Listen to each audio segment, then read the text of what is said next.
we're learning we're now going to open up the text of Likutei Torah. You have the sheets. I'm hoping you have the sheets. They were sent last time around and posted, whatever they were. And I'd like to go to Likutei Torah, the second side, which is at page 8. If you have it, the second paragraph, which starts V'nei Lefikach. And I want you to go down 1, 2, 3, 4, 5, 6, 7, 8, 9 lines, which starts Im Kain. Go to the second half of the line, which starts with Vav Ayin Pei Zayin Ve'al Pizeh. Taking into account all the ideas that we learned last time around, discussing what Chachmas HaKadosh Baruch Hu it is, now we're going to read the text of what the Balatanya believes is the ultimate dveikus in HaKadosh Baruch Hu is learning Gemara B'iyun. And this is what he writes. The Alpizeh Yuvan, with the aforementioned idea, that the idea of getting, Recording in progress. I'm going to repeat that idea because I'm afraid that maybe, it'll come out later. But Alpizeh Yuvan, with the aforementioned ideas, which I elaborated on last week, Yuvan, we will understand Gamkein also Inyan v'Talmud Torah Keneged Kulam. What is this idea that Talmud Torah is more important? You have more sachar for Talmud Torah than for any other mitzvah. That's what you say. Now, the Rambam writes in his Pirush HaMishna to Pirkei Avos that ribui sachar of mitzvah indicates the importance of the mitzvah, just as a onesh, punishment, a severe punishment indicates the severity of the aveira. The halacha has it that depends if you had to be killed through capital punishment. So we actually have different batei kfarot, different cemeteries for different people which were killed with different types of misa, because skila, a person who did the chiv skila, is a bigger rasha. He's more a villain because then someone which did something else. The chenik or sreifa, because skila chamur, he's a rasha gomer, and a rasha gomer is shooting a rasha gomer next to a rasha which is not gomer. This is really a gemara and Sanhedrin brought down in halacha. So we understand that by Einshik, for example, Korban Pesach or Mila, they seem to be very important mitzvahs because they're the only mitzvah. You don't fulfill them, you have chorus. Don't have that by mitzvot, I say. So he says these are obviously super severe averos.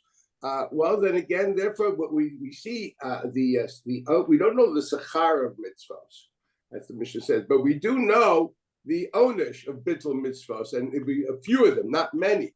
And thus we can deduce the importance of those mitzvahs. When it says in the Mishnah in Peah, the Talmud Torah Keneged Kulam, the Talmud Torah has the greatest sachar of all the mitzvahs, it's the most important mitzvah to say. That's what you so you want to understand what this means. I'm over here. Hear what I hear, or is it just me? And someone mute.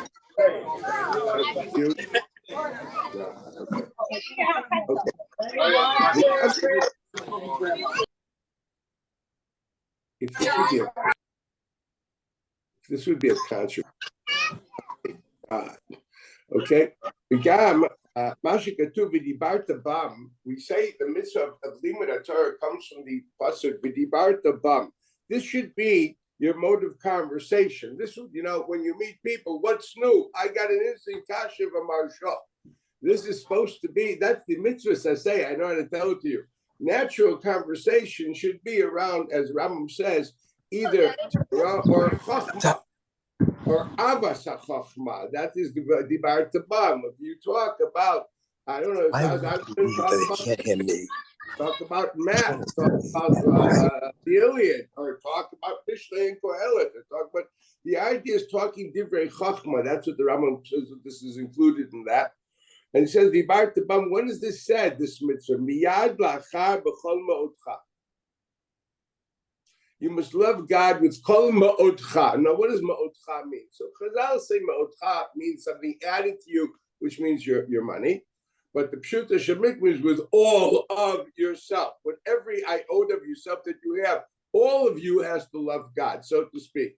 You're all Ramach and Shasa. So what does that mean? As he explains, Hainu Avara Babilikwo. We're talking about loving God with a endless love. Now, what does it mean when you say that you love somebody? So I've used this definition multitudes of times, and it comes from him. But I guess when you say it in English, it sounds different. But here's what he says: what does love mean? So he says, love means li kalel v'li batel. Means you basically want to be incorporated with that other person into oneness, and therefore losing your isolated sense of self, because it becomes us as one and not me and you. There's no I-thou relationship. It becomes unified, totally merged into personalities. Now, my mother-in-law always used to tell me in years, if you sleep enough on one pillow, you get one head. You know what I mean? You merge into a unit. And this is the idea of love. Love is the idea of the constant, unquenchable quest of being one, constant proximity. I mentioned it in Ranana, like literally, this goes to an old song by, this is pre-Beatles. I can't live if living is without you. You understand? This is literally pre-Beatles. Mom, you should know. This is Pete Ham, I think. This goes back a while. Okay, so this is that's what this is. So he says the idea when God says to love you, it means you want to do nothing but to become one with God, so to speak. You want to lose your identity and be incorporated. See yourself as in oneness with God. Now, what's this got to do with learning Torah? I think learning Torah is usually you're thinking about your ideas. There's very much you there. So I didn't say, I mean, here you're saying we want you to become totally incorporated into what we say in godliness. See yourself that way. Yeah, I don't know about there's no way you can learn Gemara without somehow using your ego in a positive way. I'd rather the Maharal of Prague writes something unbelievable in his book Netivat Torah, Netivot Olam. He has a few chapters that are called Netivat Torah. It's in chapter 13. You should look it up. The Gemara says in Psachim there are three groups that hate each other. Now, brace yourselves. Zonot, prostitutes, because obviously they're competing for space. Klavim, dogs, they compete for space. And not every time, they hug the other one. Sometimes they go after them. If you walk your dog, well, not Zivi, your dog, probably, he's not violent. But if you got a real big dog, you know what I mean? And Talmidei Chachamim Shebabavel. What a nice grouping between prostitutes, dogs, and the Babylonian Talmud. That's what it says. And he explains what it means. It means they were so emotionally involved in their quest for truth that they took no prisoners. If you ever notice the Shakavataya of Bavli, there's one Gemara in Baba Kama which comes to thought at the moment. A certain question was asked, and basically they go on for 2 pages of running around. You mentioned this, funny, is this really a question? It's going back and forth. And finally, only 2 pages later, they decide to answer the question. And you almost forget about it because they're rumbling around the question. Okay, now there's a question. Let's find out what the answer is. They don't let the people finish sentences. They go after them they live like Rottweilers, not like cute little dogs. You know what I mean? This is the type of dog you don't rub their chin. This is Tamid Chamshem Babava. So he says yes, because in their unquenchable, the thirst for truth. So everything that they felt was really honest truth. They tried their best to be intellectually honest. And they saw someone diverting from the truth. They looked at him as like a zealot. How can you possibly say a sheker? And they went to each other. The Gemara says, yeah. Afilu avu bno rav talmido shemitaskim ba'alacha nasim oivim zen lazeh. They literally become enemies. And the Gemara says, "Chichitzin biyad gibor." They literally shoot arrows at each other. I always think of the bow and arrow for like Bible to Rabbi Akiva. Yeah, they shot each other. Okay, this is the way it worked. You know what I mean? But the Gemara says, but once they find the truth, einam zazim misham, they don't move. Ad shenasim ohavim zen lazeh. because it is not a self-centered reality. It's your quest for truth. And once you found the truth, serious battle. You actually thank the person at the end of the day that you were battling with, because he gave you the truth. I remember I was learning with my Rebbe, this little droid. I'll never forget it. I once said a bit of an over creative interpretation of a certain Taisvis, and he looks at me and says, "Why are you speaking Lashon Hara on my mother?" I said, "I don't know. What do you want? I'm not talking about your mother." He says, No. The Taisvis is my mother. That's my womb. You have now said Lashon Hara on my womb. And he meant it. This was not a speech from the pulpit, with poetic, with poetic flair. This guy really felt this, you understand? So he looked at a not accurate shot, like Lashon Hara. How can you do this? He didn't listen. Didn't you think? 1 minute. How can you possibly have said this? That was a shiur that I will never forget. I happen to remember a lot of things he said, but this is one of those things that, that it's chiseled into your head and heart. That's what looking for truth is. Looking for truth is you actually get angry when you think someone's diverted and walking away from the truth. But you're willing to forego as soon as you realize he's right. So this is Talmidei Chacham Shebabavel. They're signing themselves. They hate each other. Equals, they don't react pleasantly. They don't say, "Oh, is this V'hayafa? Is this V'hayafa?" No, they're Rottweilers. But as soon as the truth is there, they all, make kiddush. He says that's the reason why, if you look in Yerushalmi, Talmidei Chachamim Shebe'etz Yisrael, Nochim Ze Lazeh Ba'alacha. They're very nice with each other. If you look at Sugiyot Yerushalmi, they're very short. Someone says something, they say, "Oh, that's nice," and it's over. So a Sugya in Bavli, which would be 4 pages, in Yerushalmi could be 3 lines. And the Maral writes, that's why we learn Bavli and not Yerushalmi, because the truth demands working it through. Okay? And in Bavli, because they had this a bit uncontrollable, vehement search for truth, so ultimately it came out. It went to the test of fire, so to speak, as opposed to Yerushalmi, which they were very nice. Oh, brilliant rabbi, and all these different things that they complement each other a lot. Complimenting in Talmudic discourse is not found in the Gemara Bavli. I hate to say it, rare. There's more tiyuftas and tamus than there are Ezis Yafa, to say the least. And that's what he says. So we're talking about the idea of limit Torah to be an idea of bittul batzmusa yisbarach, and it would seem to be, if you read Bavli, it's far from bittul, because what drives that thing is I want the truth. There's a big Mr. You there. So how does this fit together? This is the question of the Rebbe. How do you reconcile this quest for this thirst for total self-annihilation and incorporation in, one would say, the Godhead, which is the actively love of God, together with Vidibar Tabam? How do they connect? The next thing he asks is also Gam Pirush B'chol Nafshecha. What does V'avtat Hashem Elokecha B'chol Nafshecha mean? It means you're willing to give your life, right? Afilu notel nafshecha. This is a Mishnah in Bracha. Okay, so what does it mean to say you're supposed to give up your life, literally, for the love of God? Now, how does that fit with Dibar Tabam? What do you do? Does that roll? Are they disparate and do separate issues? Do you put a big comma and another paragraph, or is this a flow? That's the question.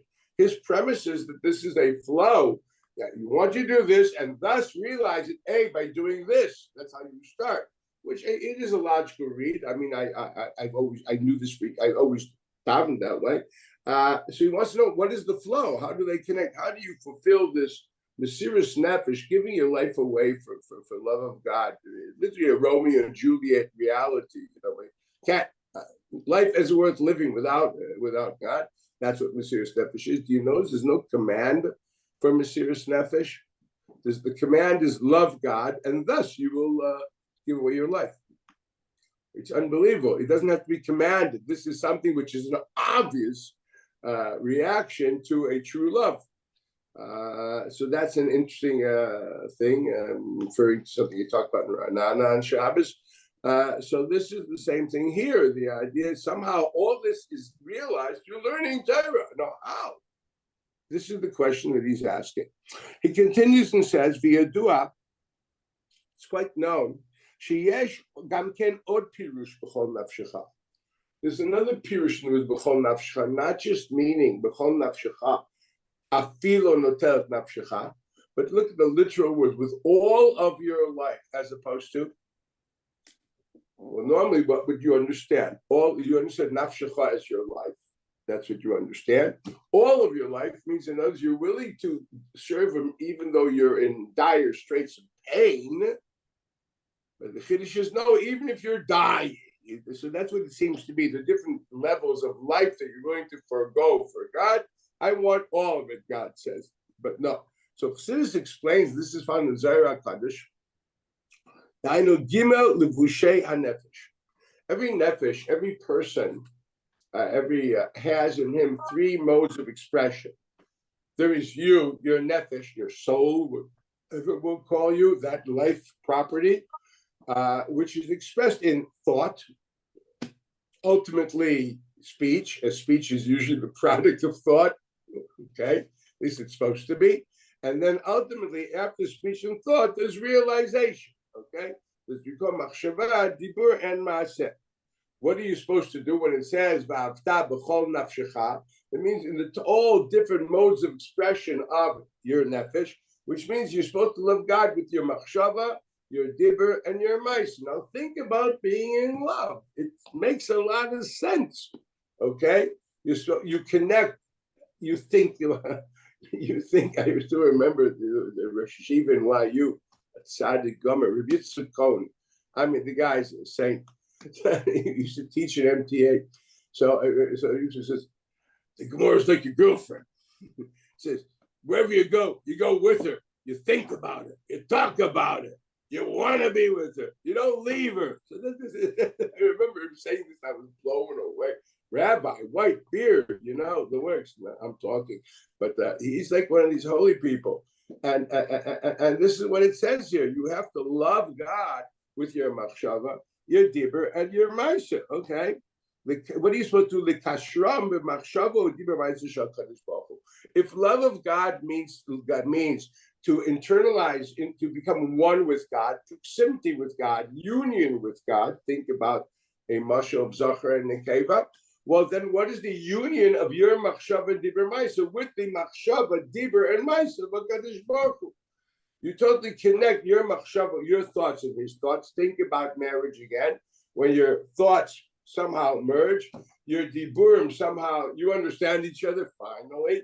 Okay, you don't always have to explain. Actually, sometimes the sounds of silence, 2 words are more than enough, and the third word may be superfluous.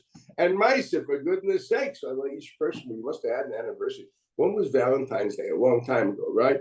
So whatever these things we have ideas of a love expressed in machshava, dibur, and ma'aseh. Your ma'aseh, her ma'aseh, your dibur, her dibur, your machshava, her machshava. The same thing applies to HaKadosh Baruch Hu. How is that done? Ayidei esik HaTorah v'mitzvos. So b'chol nafshecha means connect all aspects of expression of self to those mode of expressions of God, which means how does one do it? Through Torah and mitzvahs. He will explain what this means.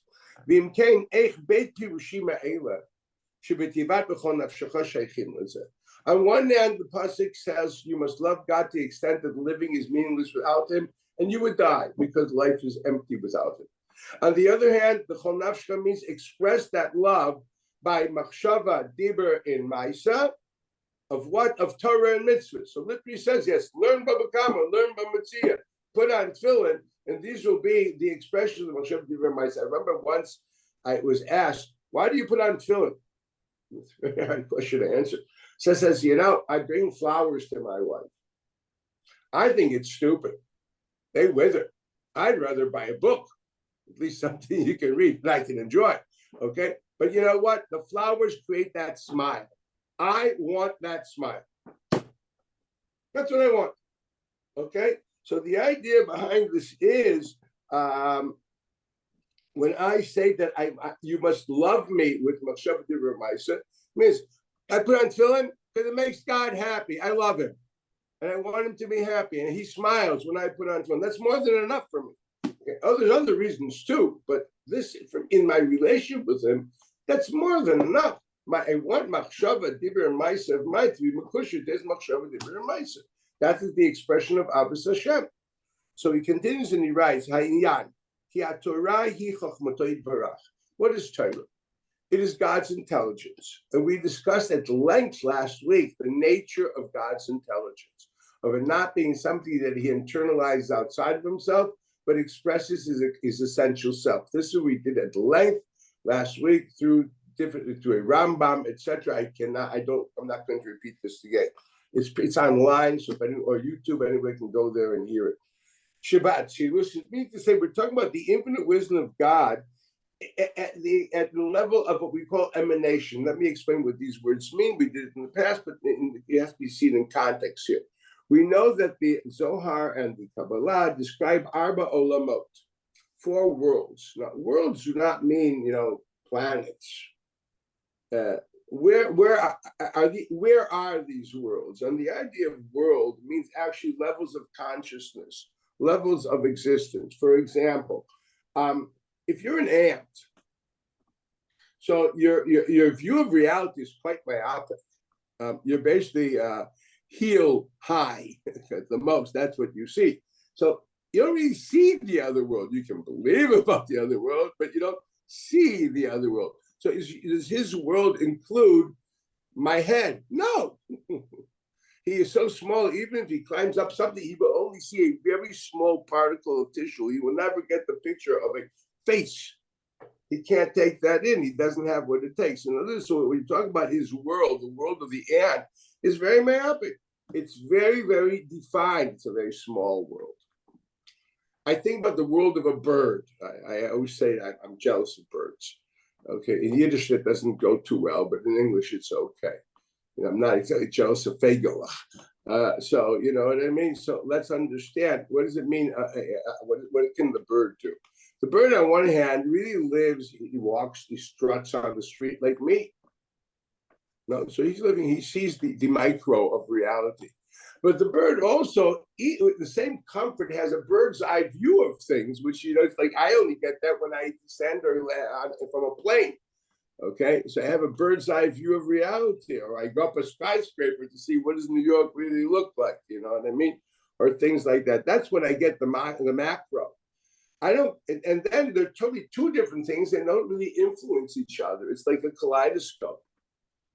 But the bird naturally moves harmoniously from the micro to the macro, from the macro to the micro. He has an unbelievable world. He sees everything in context of everything. I don't know the amount of intelligence it had, but if it had intelligence, that capability of seeing things in that broad reality is honestly a dream for any person that wants to think. That's the dream. Can you see the micro and the macro and the macro and the micro? This is what it's all about. So a world is a level of consciousness. You perceive the world through the tools that you have, which are your 5 senses, etc. That's how you internalize the world, and that's your world. The Indians have this idea of a middle eye. That's why the ladies have a dot over here between their eyes. There's another level of perception which is much deeper, which takes into account a total mass of reality. Okay, and that is something that the Gemara says in Psachim will happen in the end of days. I do not mean the Messianic era. I mean the end of days. When you say Vaya Bayoma Hu Yihiyeh Hashem Echad U'Shmo Echad, so the Gemara actually says that we will look at all of history, and we will not say the word Dayana Emet. We will say on all of history Hatov V'Amitiv, which is an eerie idea. You can imagine going to see the mounds of glasses or shoes in Auschwitz and saying Hatov V'Amitiv. I personally have a hard time relating to this, but I'm very happy to believe I can imagine such a possibility with a total different. I'm a myopic person. I live in a certain given reality with my 5 senses. There may be another perspective. I'm willing to accept that. I'm willing to accept the the limited capability of the Homo sapien to grasp anything. I mean, if it wasn't for Van Leeuwenhoek, you wouldn't even know there was germs and bacteria. If it weren't, today, thank God, we have tools. We know so many things, and we can see so many things. I mean, it wasn't that long ago they didn't dissect dead carcasses, and if you look at the anatomy in the Greek periods that's found in Talmud, you'd even laugh. I mean, some of it is preposterous. Today we're going to see that's preposterous. But that was the cutting edge of capability of knowledge at the time. So that's a different thing.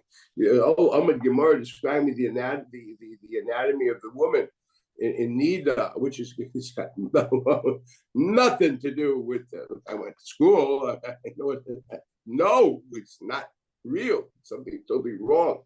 But it's true. It was a certain perception of reality. They believed they thought that Ptolemy's astronomy, which is very nice. We have a sun-centered universe. It's a different ballpark. So I'm trying to say that world means something, the level of consciousness that you can relate to what surrounds you through your tools that God has given you. So we talk about Arba Olamot. We talk about different levels of consciousness, of perception of God and what God has done. Well, the first perception is the level of emanation. Emanation means to say, when the original process of the infinite creating or expressing itself, the first level, he emanated the reality. The emanation means that I am expressing myself outwardly, but there's nothing but me. There's me and emanation of the self. There was no duality. There's nothing outside of God. There's no consciousness or awareness of anything outside of him at all. I am expressing myself. For example, the infinite God creates within himself an interactive personality. That's not outside of himself metaphorically. It is within himself. He is emanating from infinity, expresses itself in an emanation of Chachma, Bina, Das, Chesed, Word. All that is the psychological interactive persona of that God before he created anything called outside of himself. The second level of world that we call is called, so the first level of emanation is called Atzilut. That's what the word La'atzil means. La'atzil means to emanate. Vayatzel mirucho alav. Moshe was Ma'atzil mirucho on Yoshua. He emanated. Nothing like was taken away from him, but he emanated something which expressed itself in Yoshua. And then you have Bria. Bria comes from the word, it's in Aramaic, well, the word Bria, Boreh. In Aramaic, the word for a son is Bra. Or we have the word Braita. Braita means something which is outside. Bra, Puk Tani Lebra. Teach it outside of the corpus of the law. Okay, this is not part of the letter course. This is outside of. The idea of Bria means something outside. God has created a duality. There is God, and he's created what we'll call an I. This is where Buber comes in. Then now there's an I-thou reality. He's created the sense of something outside of God. A sense of something which is called a nivra, a created form. It's a creation which has a relationship with God. That's a level of consciousness, because that same nivra can also see himself as nothing more than a netzach. But the reality is he created that level of consciousness, a reality which is conducive to that level of consciousness, which is called Bria, something outside of, Braita, outside of the Mishnah. Son, a second outside of the father, Bra, Kare Da'avua, Levar Mihani, outside of this, there's other things. That's the idea of Bet Reish. That's what Bria is. Bria means God created a sense of duality. There's him and there's something outside of him. That's another level of consciousness. But in other words, that level of consciousness perceives itself. I'm a created form. I'm created by God. So if you live in the consciousness of Bria, you're living with a sense of being created, which we don't live that way. I mean, you don't look at yourself, I am a creation of God. I mean, you may try to get there sometimes in Kriya Shema and Tefillah, and when he says, Hu Asanu V'lo Anachnu, or whatever it is, But at the end of the day, you don't live in that reality. That is another level of consciousness. And then there's another level of consciousness called Yitzirah. Yitzirah means this is the world almost of artists, the world of form, the world of literally, this is the world of form, okay? Forms. I still remember I was teaching a class in a certain women's institution, and there was a girl there which was an artist, and she asked me, do I mind if she paints me? Okay, so I'm just curious to see her. So she's sitting there and she's doing what she's doing. A few classes, can I see the end result? I mean, I was blown away. I saw nothing but waves of movement. So she saw me, really modern art. She saw me as waves of movement and fingers. That's it. There was no face. Okay, this is an idea of her perception of form. She lived in that idea of form. She didn't need nose, face. This is the way she perceived things in a certain form. Okay, so that's the idea of form, seeing things through their form. I highly doubt you look at this and see cylinder. What do you call it? You don't call it cylinder. You don't call it ceramics. What do you call it? A cup. What's a cup? You're describing it not by what its form is, not as a created entity outside of God, not as an emanation of God. You describe it by its function. The words we use are language of function. You describe things by their function. That's what you do.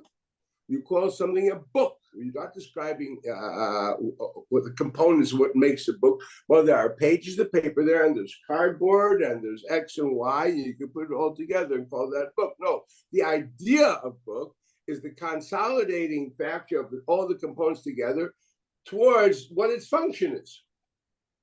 You call this a table. Well, you know, the same board could be hung up on a window and be a storm thing. You know, you're living in Miami, for goodness sakes. You know, you got to board the windows up because there's going to be next hurricane or something like that. So I look at things. I always used to look. You know, these yeshiva beds. They're all like planks, thin planks. That's what they have. They don't have springs in these yeshiva beds. They all the sufnut beds with planks on them. So I says, man, now what is that? Is that a bed? Is that a door? I can hang it up. It's a door. I can put it on something. It's a table. So I call it a bed because at the moment it's on low legs and I'm going to put myself on it. So we're describing things not by their matter, not by their form, but by their function. That's a very, very shallow life. That's called Olam HaAsiyah. Olam HaAsiyah is the world that we exist in normally. We're not mathematicians, and I would imagine the typical mathematician does not exactly see the world through equations. But definitely, I can see the artist seeing a lot of things in form. Okay, that's actually more of a poetic style. But basically, these are different levels of consciousness. So when he talks about that there are four olamos, he's talking about four levels that exist of how creation can identify itself. But what are the levels that would happen until finally where you are at? Now, why are there these four levels? Because the idea behind it is God created a very lowly, shallow sense of self, and he actually created a progressive or digressive ladder, just as a ladder going down, it's also a ladder going up. And these are the degrees of where you graduate, you know, from your master to your bachelor's to your master's to your PhD to your postdoctorate. Okay, you go from Asiyah to Yitzira to Bria, and you attempt whatever you attempt at what stage is possible and when.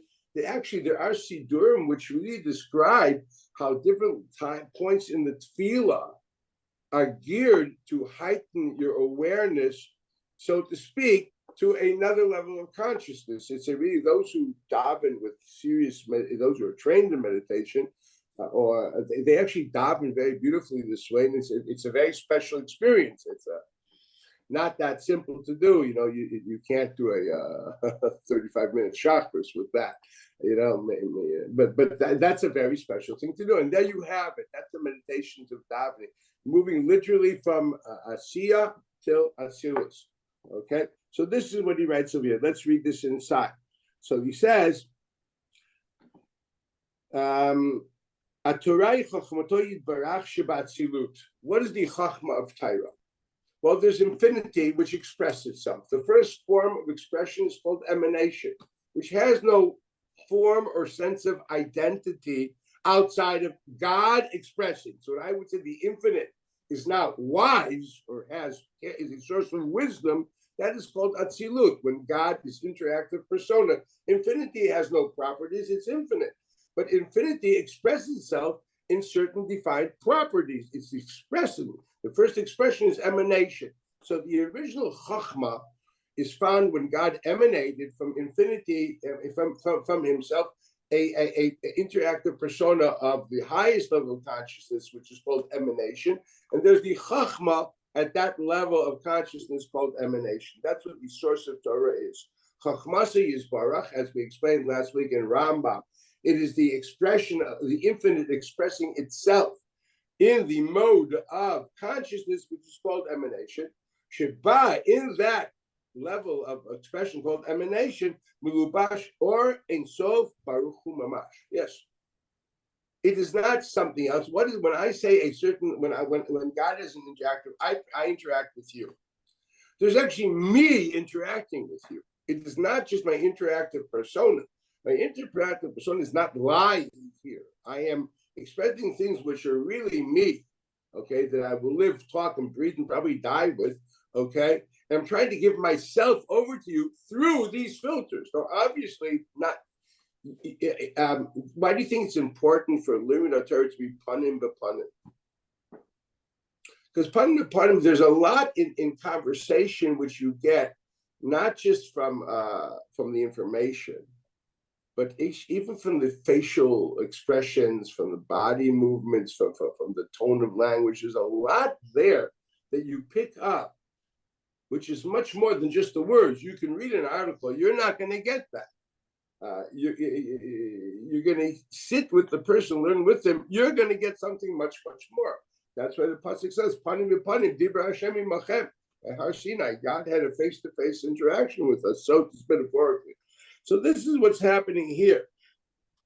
We have the essential God, the Ein Sof, the infinite, expresses himself in this what we call this interactive persona of now his wisdom of the infinite. Shehu kadmano shel olam. This is what precedes the world. Now, what does that mean?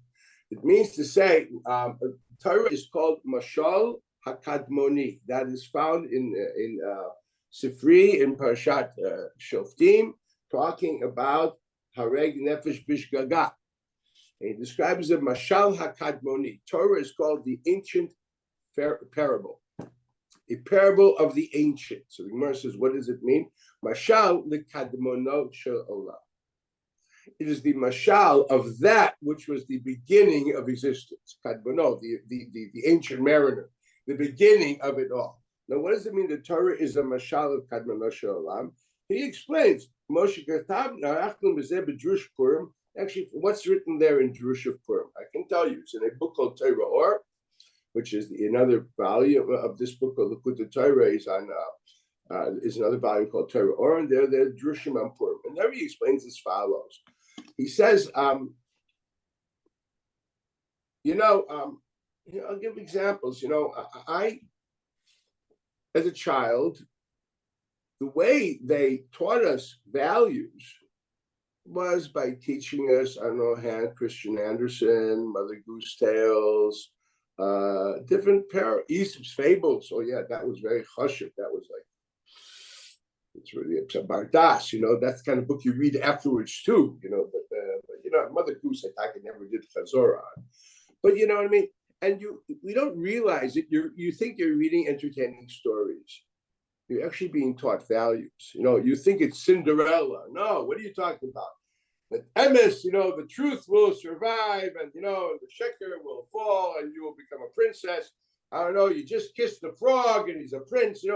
There's certain very naive values there, but there's a very strong value system that justice might prevail. Now, that if you look in German mythology, oh boy, that's very, very terrible. Like the Pied Piper of Hamelin. For goodness sakes, if you don't pay your debt, you lose your kids. Some guy comes and does his flute, and the kids go off to the mountains. You will never see them again. Some of these are very rough, right? They're very rugged, they're black and white. But what did we get? When I was a child, I wasn't realizing I was being internalized with values. These were nice stories. These were kosher stories. There were no Jewish books at the time, thank God. So I actually was allowed to read. And we read a lot of things. I mentioned, I mean, you're talking Shabbos afternoon in the summer. I finished Britannica, you know what I mean? There was nothing else, you know. It was mutter to read Moby Dick and Pinocchio and, you know, and the Hunchback of Notre Dame. Today, they only read, I don't know, things in Hebrew from Schottenstein. But that's how we grew up. And what did we get from these things?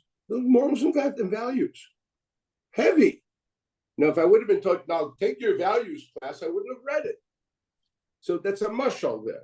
Do you really need the story, or do you need the message which the story is coming out? That's the end. That's the reality.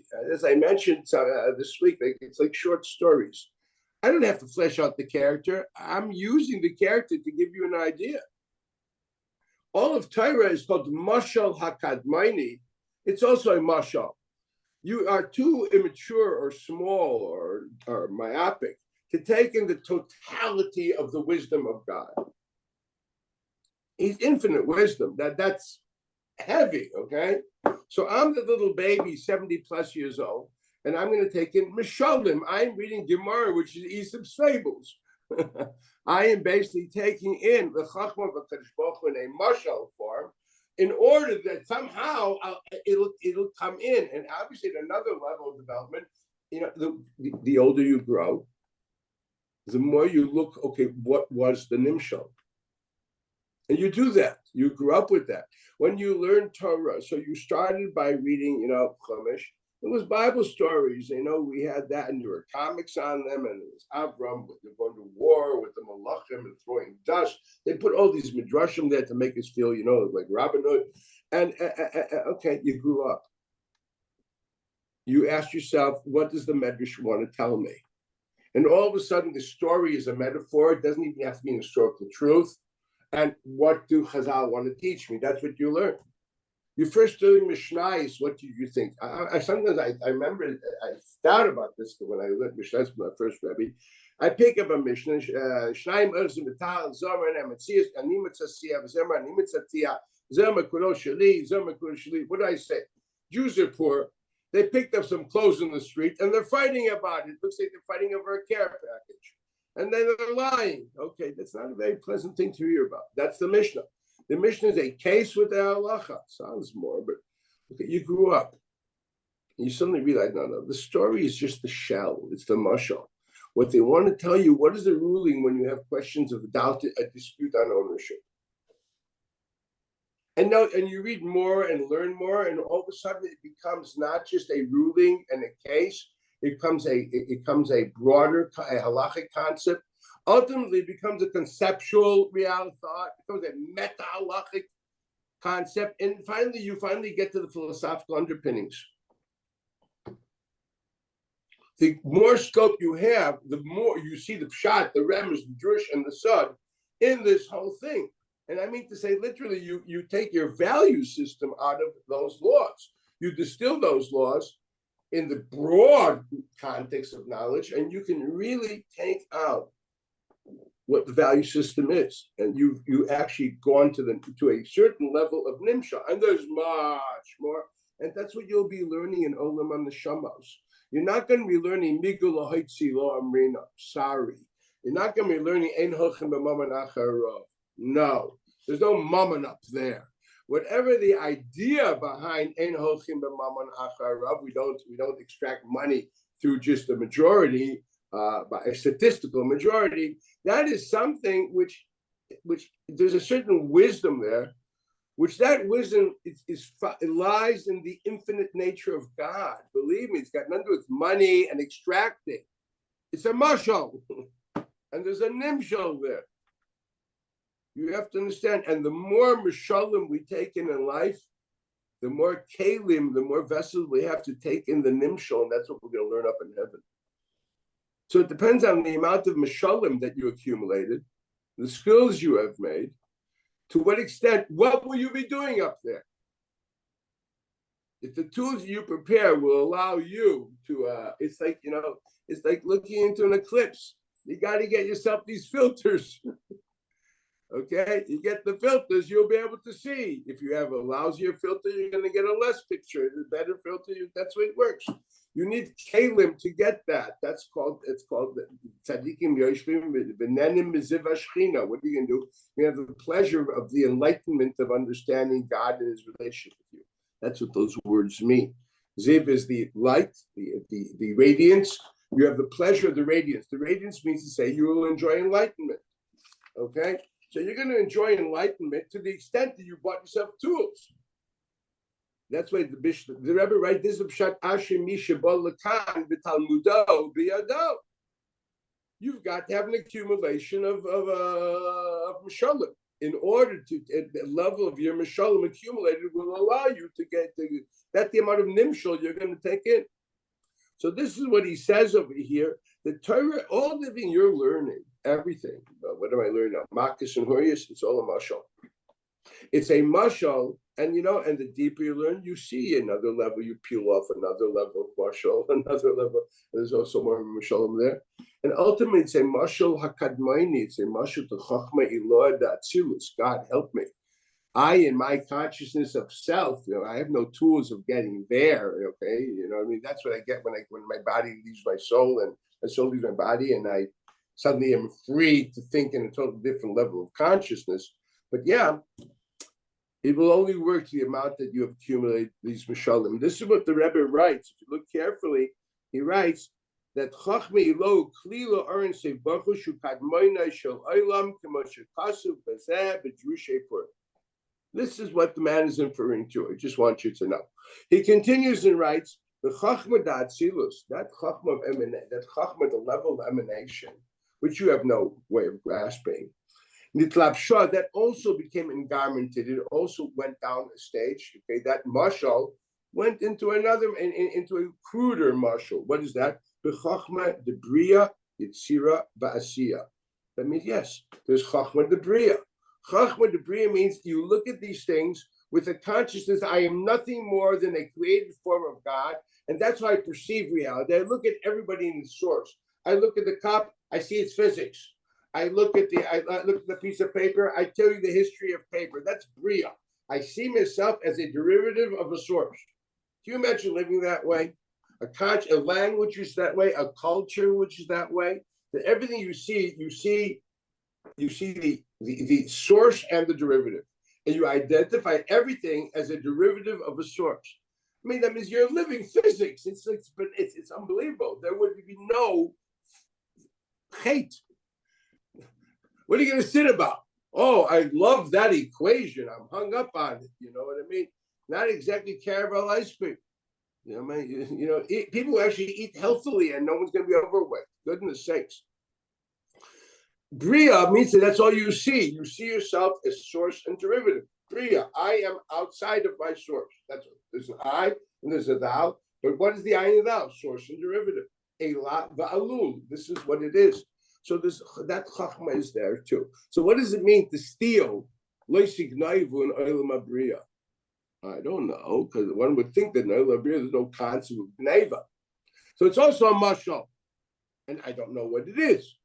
But I know there's a thing, the loy signif in Olam Asiya is a mashal to a certain chachma in Olam Bria, which obviously has some unbelievable wisdom, which has to somehow fits with the consciousness of the I-thou relationship. And then there's Yitzira, and finally Asiya. Asiya is us. That's in the world of function, means I'm independent. I don't even look at source. I don't look at it as a derivative. I see this serves me. That is the idea of function. When you look at the language of function, you're looking not what it is, but what is it for me? You are describing everything subjectively within your necessities, your world. This is a door. This is a chair. This is a table. Equal. This is where I can eat. I can sleep. I can study. I can write. You're all describing you. That is typically the world we're in. I. Okay. What is this for me? That is the world that we live in, and that's the world we have the Gneva, Gzela, all the Arbovus and Zikin, and all the other things that exist in our world. And that's where the Chachma rise. Now look at this carefully and understand that this world is the lowest level of consciousness, But the wisdom, therefore, came down in a mashal into this level of consciousness. No, the idea, you have to like graduate and move from A to B, find out what it really is. Ultimately, we're only going to find out what it really is when soul leaves body, as I mentioned before. So this is what he says.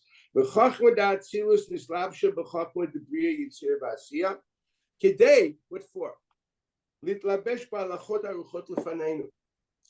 That at the level of Asiya, there are halachas that we know, we function with that.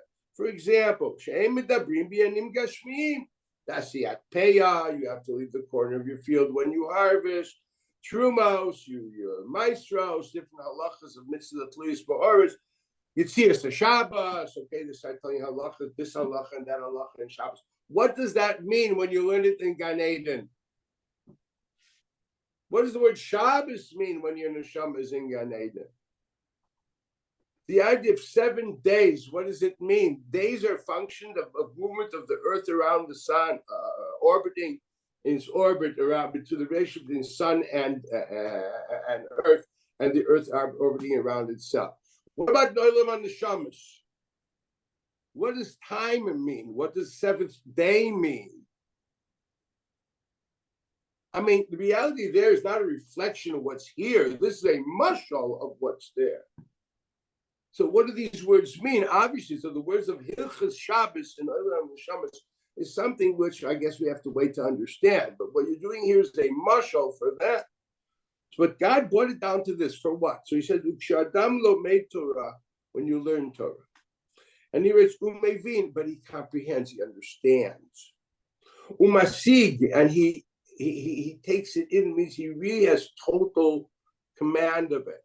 Not just understands it, he understands the thinking by it, hasaga, okay? He understands the depth of the wisdom. We're not talking about the rule. The rule is just it's like I started learning Mishnahs, case and rule. That's not the Chachma. The Chachma is to understand the thinking, which is presented in the rule. That thinking is a mashal for the thinking of Chachma Eloi Datzuz. So it's not just you're learning Yitzias Shabbos, you have to start defining what is the Rishus, what is the Agdora, how much, whatever you can develop and understand. Well, when you're really learning Gemara seriously, every word is a clue to understanding, okay, how did he think now? How did he think the next stage? What is the finalized thought process coming out of it?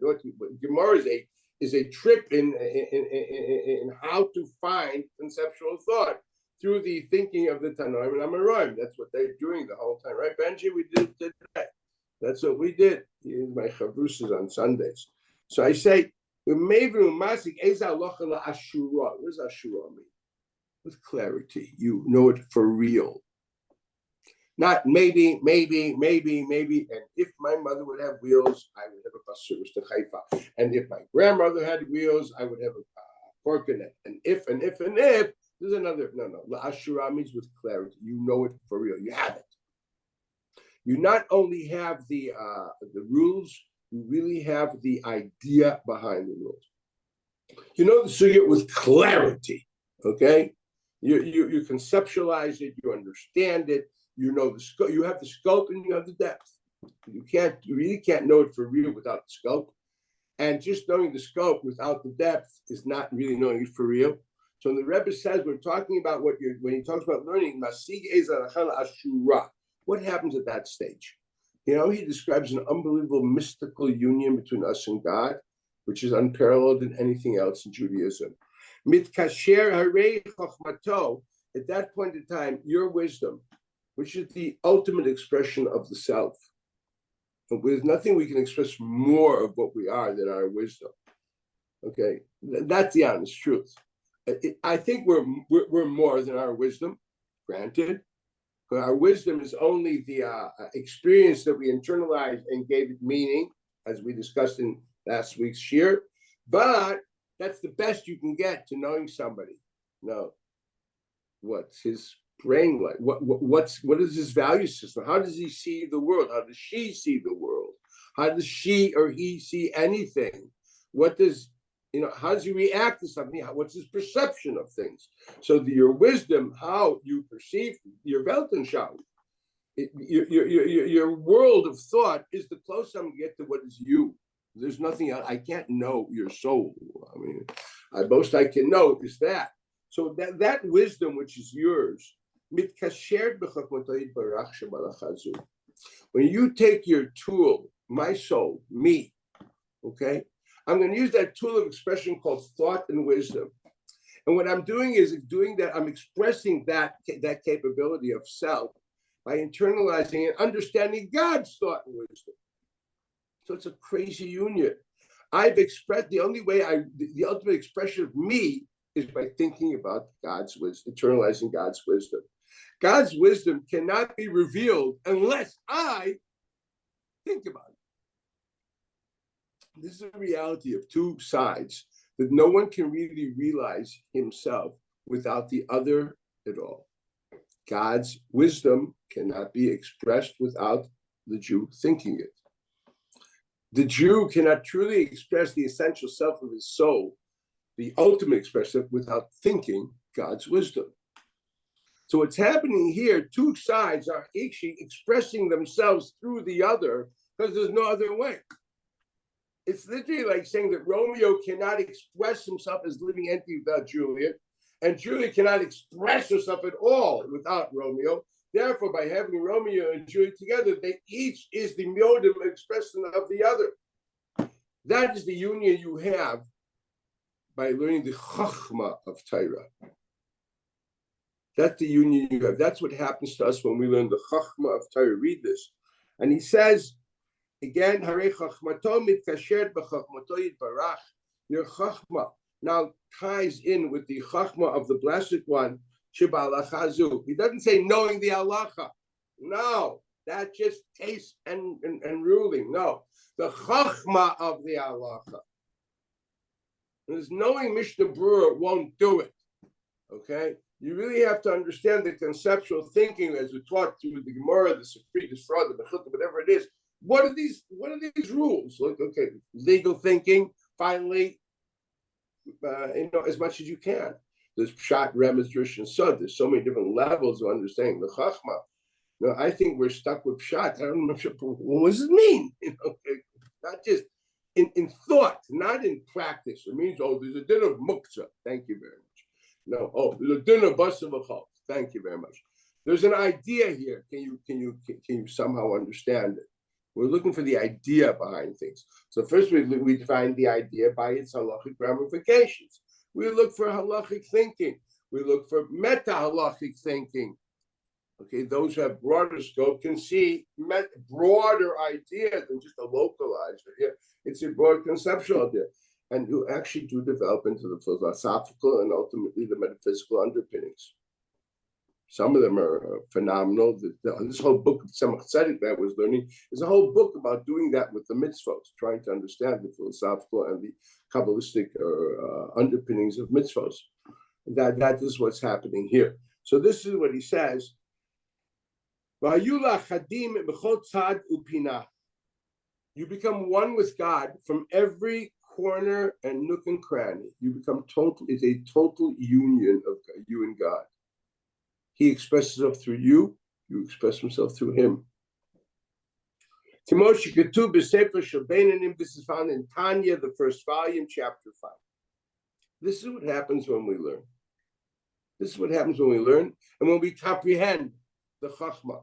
And the level of Yichud and HaKadosh Baruch Hu depends on the depth and clarity of your comprehension. Not of the information, but of the Chachma within the information. That is the key. I think I'm going to stop now because we'll stop now, and we will continue this in 2 weeks. Goodbye. Good to see you. Thank you, Rabbi. David, tell Thanks. hello. Thank you. Thank you. Hi, how are you? Good, David. Wow. Long time no see.